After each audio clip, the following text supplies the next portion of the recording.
In the middle of the San Francisco Bay lies an island warehouse where a team of inventors imagines the future and builds it. It's gonna blow your mind. It's fast-track prototyping. But are 2 weeks long enough to turn wild ideas into reality? Full speed ahead! On this episode, the guys look into the future of video games. Using virtual reality technology of today, our team attempts to create boxing robots that mimic a player's movements inside a real boxing ring. Oh, that hurt. But will 2 weeks be long enough to turn scrap metal into the rock'em sock'em video game of tomorrow? Find out next on Prototype This. Video games today are designed to immerse the player in a virtual experience, but our guys want to bring a new level of excitement to gaming. So with a fistful of quarters, they hit the video arcade, gunning for inspiration. So it might look like we're just having fun, but this is research. But even the best video games keep all the action on the screen. Is there a way to take virtual reality into the physical world? The team sees it as a challenge. Virtual reality games already exist. So what can we do to make them better? Making good ideas better is what the guys do best at Prototype This.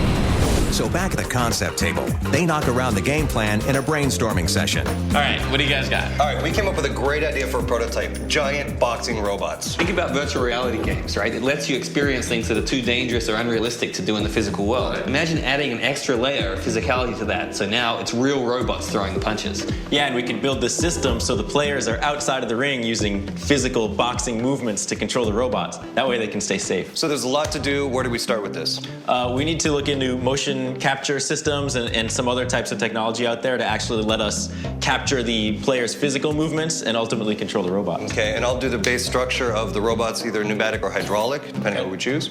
And also, you know, we need to figure out how these things are going to look, you know? Right, giant, 8, 9, 10, 100 feet tall. Yeah, definitely big, huge, industrial, you know? Exactly. Looks like something that just climbed out of a scrap heap, you know, kind of like a Frankenstein junkyard thing. I love it. Cool. Well, I just have one question, guys. Does anyone here actually know anything about boxing? I got punched in the face once. Sounds like we need to do some basic research. Yeah. All right, gentlemen, the only time you'll ever hear me say this, let's go to the gym. Round 1 is research at a local boxing gym. We came up with a great idea. We're gonna do larger-than-life boxing robots. Just think of the spectacle of 2 giant robots in a ring, slugging it out, parts flying, 2 humans controlling this. We could be creating the game of the future. Terry's all fired up, but Joe and Zaz are concerned, and with reason. Well, we don't really know a lot about boxing. We could sit in the lab and we could sort of guess how someone's going to move and how they're going to punch, but we don't know for sure. So they man up for some pugilistic pointers from an expert, Golden Gloves champion Melissa McMorrow. We want to learn some of the basic techniques. We're building some big robots that are going to fight each other. Yeah, so we need to be able to track a person doing those moves to make the robot do the same thing. Okay, so show me what you got. We got nothing. Turn it. While Joe and Zaz start from scratch, learning the boxing basics they'll need to control the robots. In another ring, Terry's turned his camera on a professional boxer to get a feel for how the robots will throw a punch. Let's do all those moves at full speed. I'm gonna videotape the boxers doing their moves, and I'm gonna pull that into the computer. I need to learn the moves, and I need to translate those moves to our giant robots. Across the gym, Joe goes toe-to-toe, but his lack of experience gets him quickly beaten up by a girl half his size. Must be a lot like high school. He throws in the towel, but he isn't afraid to throw down a challenge. Give us 2 weeks. We're going to put together our own style boxing, and we challenge you to a rematch at Prototype This. Okay, bring it on. See you there. So they've got 2 weeks to complete the prototypes. As the first day of the build begins, back in the shop, Terry views his boxing video, studying the punches that the robots will replicate. He's visualizing robots that will move like real boxers. As I'm moving around, I envision pivot points, I envision levers, little mechanical pieces actually on the arms themselves. But while most inventors would put their ideas on paper, Terry keeps them all in his head. I see visually in my head the whole thing assembled, so I know how things are supposed to line up. It's Terry's way of planning the next move. When he returns from his mental gymnastics, he's decided to build the robot's muscles from compressed air cylinders, also called pneumatics. Each cylinder has its own strengths and weaknesses. The large one, tremendous amount of strength, very slow, all the way down to the small one, tremendously fast, but no strength. So one that's in the middle, with power and speed, should be just right. I think I got a winner on this one. And after attaching a metal fist, we're ready to do some punch tests. when Mike enters the mix, it becomes a recipe for Prototype This Fruit Punch. Oh! Some melons, Oh! a dash of speed, Bye-bye. and what punch test would be complete without a Rocky-style blow to the ribs? Their tests have proved that the cylinder Terry's chosen clearly has the power and the speed to make our boxing behemoths crowd pleasers at the big event. That's not right. After the Melon Massacre, the next morning, Joe and Zaz dive into research on the control system. They want to use motion capture, the animation technique used in movies, to control the robot's movement. So they take a drive to a world-class motion capture house in San Francisco to meet with some local experts. Phase Space is a leader in motion capture systems. For nearly 15 years, they've built cutting-edge capture arrays for major Hollywood studios. And after being outmatched in the boxing gym, Joe and Zaz need some time in their element. Joe? So after meeting the owner, it's not long before they're back in full geek mode, complete with costumes. All right, let's enter the arena. Let's go. The LED suits they've put on instantly makes Joe into an underwear-clad rhinoceros and transforms Zaz into the noble Black Knight.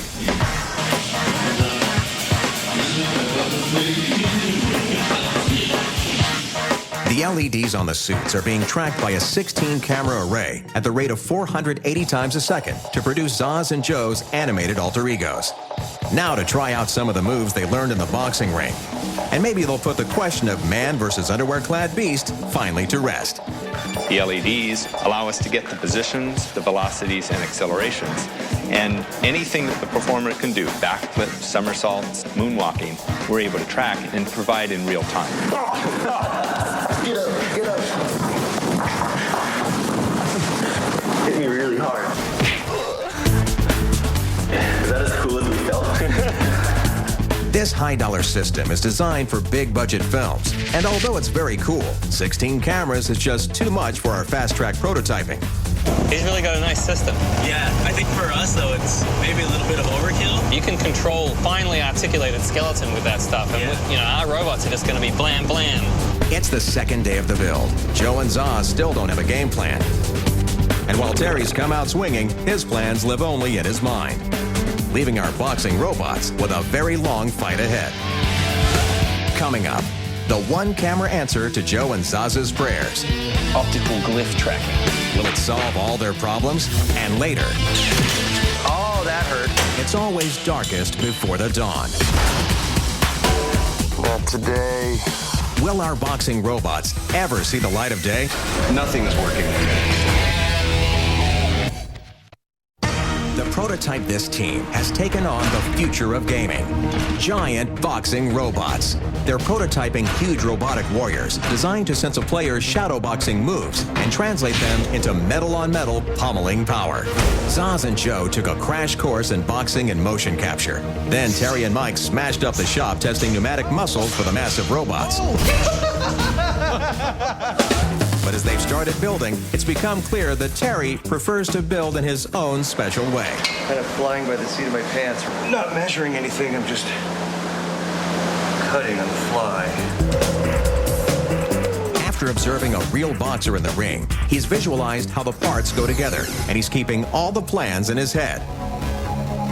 Now, a few days later, Terry's designed the robot's first arm to attach to the pneumatic cylinders. That'll be perfect. A few more adjustments, and the arm is ready for testing.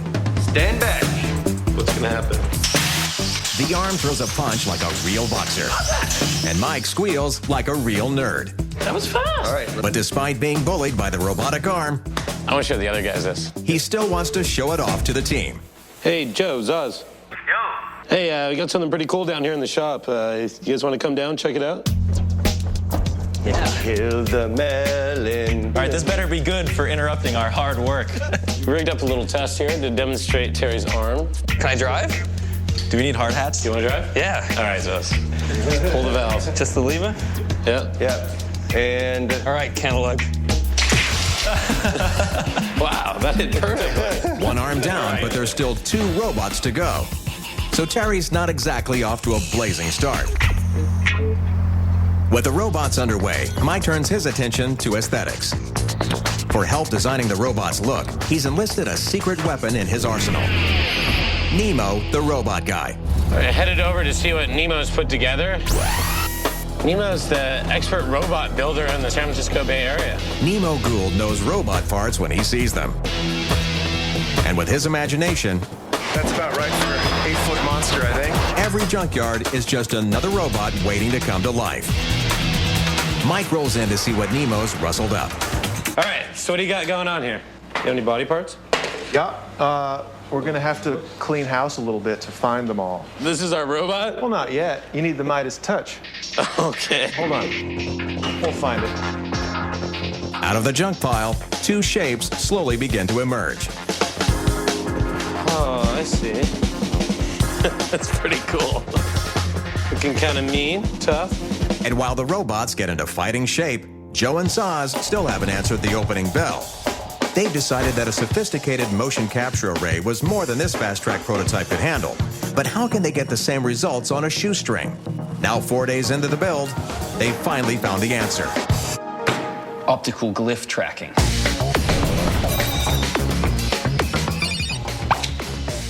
Optical glyph tracking uses a single camera to detect a fiducial marker. It's gonna blow your mind. A fiducial marker or glyph is a special reference marker that the camera can recognize, like this, or this. I'm using software called AR Toolkit, which allows the camera to recognize this glyph. So basically, the camera recognizes an object like this and displays a 3D object on top of it. That's cool. Whoa, that's a huge teapot. Why is this useful to us? Well, we can use the camera to track a planar object, in this case the boxer's back, so we can track his movements. You see me? Yeah. It sounds good in theory, so Zaz designs a practical test. A toy ball maze that responds to a glyph on camera. The camera sees the movements of the glyph, then transfers that movement to a motorized ball maze. That's insane. Think of this as the boxer. As it moves, the robot, which in this case is the ball maze, moves the same way. This is an amazing demonstration of what the AR Toolkit can do in the optical glyph tracking. So the fact that Zaz put this together and we can control the maze with the glyph is pretty amazing. It doesn't even show the technical complexity in all of his code and everything. It's just, we don't even see that, and it's pretty mind-blowing.